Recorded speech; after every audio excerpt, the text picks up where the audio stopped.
인터넷 커뮤니티에 어떤 여성이 OP 야간조 5시간이라는 내용의 글과 현금 68만 원이 펼쳐져 있는 사진을 찍어서 올렸다. 논란이 되고 있다.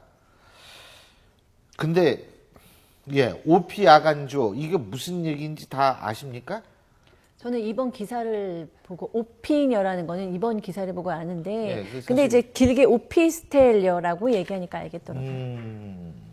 이 오피니어라고 하는 게 이제 인터넷에 보면 되게 많고요. 예. 그 도심에 전단지를 만들어서 이렇게 살포를 합니다. 이제 그걸 보고 성매수남들이 오피스텔에 결국 찾아가서 성매매를 하게 되는 경우인데 지금 이 커뮤니티 온라인에 올라온 이 부분이 굉장히 지금 허탈감을 주는 부분이 두 가지가 있죠. 예. 하나는 시급 4,000원, 5,000원씩 받는 알바하는 분들이나 또 비정규직이 봤을 때는 정말 허탈할 거고요. 또 하나는 지금 이렇게 단시간에 5시간에 68만 원을 벌어? 도대체 뭐지?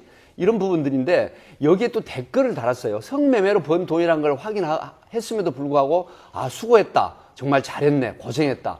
이런 부분들이 비아냥거리는 건지 아니면 정말 부러워서 그러는 건지 굉장히 사회적으로 그 공분을 살 만한 그런 의견들을 달았는데 이 두 가지가 지금 여러 가지로 문제가 지금 되고 있습니다. 예. 사실 이제 매춘 문제라는 것이 이제 하루 이틀의 문제는 아니고요. 성매매. 네, 성매매라는 문제가요. 그게 저 오랜 고대대부터 됐는데 최근까지만 하더라도 이 성매매라는 것은 좀 어쩔 수 없이 하는 거고 좀 굉장히 부끄럽다는 인식이 만연돼 있었는데 요즘에 와서 단언하지만 일부에서는 그게 뭐 잘못이냐.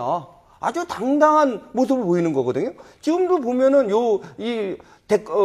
인터넷에 떠올리는 글을 보면은 좀 고생해서 이렇게 돈 하룻밤에 많이 벌었다. 그래서 좀 자랑하는 거. 그 다음에 아까 말씀한 것처럼 이 비꼬는 건지는 모르지만 일부에서는 부러워하는 듯한 그 댓글도 달렸거든요.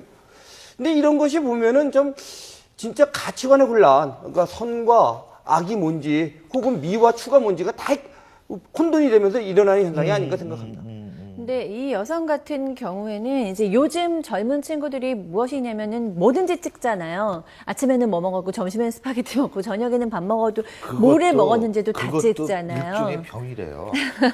네, 뭐 생각하기 나름입니다만 그럴 수도 있겠죠. 근데 이 젊은 친구들이 그렇다 옷만 하나씩 보니까 올리면 그거 계속 올리잖아요. 심각하죠. 셀카 찍고 어디 요즘 커피숍 가도 계속 찍고 있잖아요. 그러니까 이 여성분 20대니까 자기의 일상을 찍어서 이제 올리는 건데 사실 그 일상이라는 게 보통 사람들이 봤을 때는 상당히 납득하기가 좀 어려운 일상인데 본인한테는 이것이 노가다라고 그냥 얘기할 만큼 그냥 노동인 거예요. 저희가 이렇게 일하는 거하고 똑같이 인식이 된다는 것이 글쎄 어쨌든 뭐 고대부터 이어온 성매매의 역사라고는 하지만 불법 아닙니까? 당연하죠. 그런 면에서는 상당히 가치관의 혼란이 있고 청소년도 모방할 수 있다는 점에서 좀 각별한 주의가 요구되는 것 이 같습니다. 성을 파는 여성들이 보면 그 대부분 여기에 전종을 하는 게 아니라 상당수 직업을 가지고 있습니다. 그래서 사실은 일선에서 그 단속 경험이 많은데 투잡을 자기들끼리 투잡이죠. 스페셜 알바라고 그래요. 보통 자기들 은어로 스페셜 알바라 그러면 다른 사람들이 볼 때는 이게 성매매녀가 아닌 스페셜 알바 뭐지 그러는데 보통 오피스텔에는 두 가지 유형이 있습니다. 그러니까 본인이 그룹을 만들어 직접 하는 경우가 있고 거기에는 이제 그 총무라 해가지고 실제로 업주라는 남성이 있습니다. 그게 이제 우리가 일반적으로 포주라고 얘기하는 그렇습니다. 그런 거죠. 포주라고 이제 보통 하는 것이죠. 예. 그래서 그 남성이 전화를 받고 여성을 불러서 오피스텔에 성매매를 하게 하는 경우도 있고 아니면 여성들끼리 2, 3명씩 그룹을 짜서 방을 얻어가지고 직접 운영을 하는 경우도 있거든요. 근데 이게 통상적으로 일회 성매매 보통 15만 원, 20만 원을 받거든요.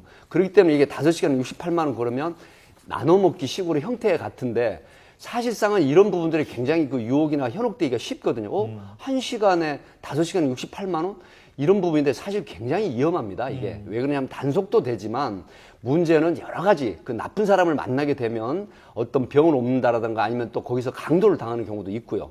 또 이런 여러 가지 협박을 당하기도 하고 그것도 공갈의 대상자도 되기도 하고 그렇기 때문에 여기에 대한 어떤 그 무지개 색깔을 가지고 보면 안 되고 굉장히 위험한 일이다. 이분은 노가다라고 했지만 정말 말 그대로 노가다입니다. 정말 험하고 어렵고 힘든 일이거든요. 그래서 여기에 대한 동경을 추월라도 하시면 안 됩니다. 그러면 절대로 안 되죠. 근데 이거 추적 가능하죠. 추적 가능한데 사실은 이게 형이 상당히 경합니다. 성매매, 아, 알선 등 행위에 관한 처벌의 법률인데 1년 이하 징역 또는 300만 원의 벌금입니다. 그리고 지금 현재 이거에 대해서 위헌 소송이 지금 들어가 있는 상태거든요. 결정을 곧 할 걸로 보이는데 위헌의 의견은 상당히 많습니다. 왜냐하면 자발적 그 생계형 성매매여도 왜 처벌해야 되느냐. 예. 또 성상품이 지금 만연해 돼 있는데 예. 하필이면 성매매만 하느냐. 성범죄를 부추긴 게 아니냐. 그래서 지금 간통죄와 유사하게 이것도 위헌이 될 여지가 사실 있기 때문에 앞으로 지금 어떻게 될지 한번 지켜봐야 될 것 같습니다. 근데요, 제가 이렇게 볼 때에는요, 우리가 자본주의, 건전한 자본주의라고 얘기했을 때는 어쨌든 합법적인 테두리 내에서 그 합법적인 테두리 내에서 열심히 노력해서 돈을 버는 것이 건전한 자본주의의 가장 중요한 이 바탕이 되는 거지. 이렇게 돈 벌면 이거 쓰는 것도 금방 써요, 사실은. 그러니까 이 성매매 여성들하고 제가 대화할 기회가 몇 번 있어서 예, 해보면 제가 만난 여성은 정말 100% 똑같은 얘기를 했는데 다시 기회가 주어진다면 난 이걸 절대 하지 않는다는 거예요. 그러니까 굉장히 그 죄책감도 있지만 본인에 대한 수치감이 굉장히 많고 자존감도 낮고 결국에 돈도 모았다는 사람을 못 본 거죠. 예. 그 돈이 들어온 만큼 쉽게 나간다는 거고 본인을 또 꾸며야 되기 그렇죠. 때문에 다시는 하지 않겠다고 저번에 1억 모았다고 문제가 됐던 오피스텔 그 여의 사건도 있었는데 그때 그 여성도 내가 모든 돈을 다시 내더라도 이 그때로 돌아갈 수 있으면 다시는 안 하고 싶다고 얘기했습니다. 그건 당연하죠. 어쨌든 좀 씁쓸한 소식이네요.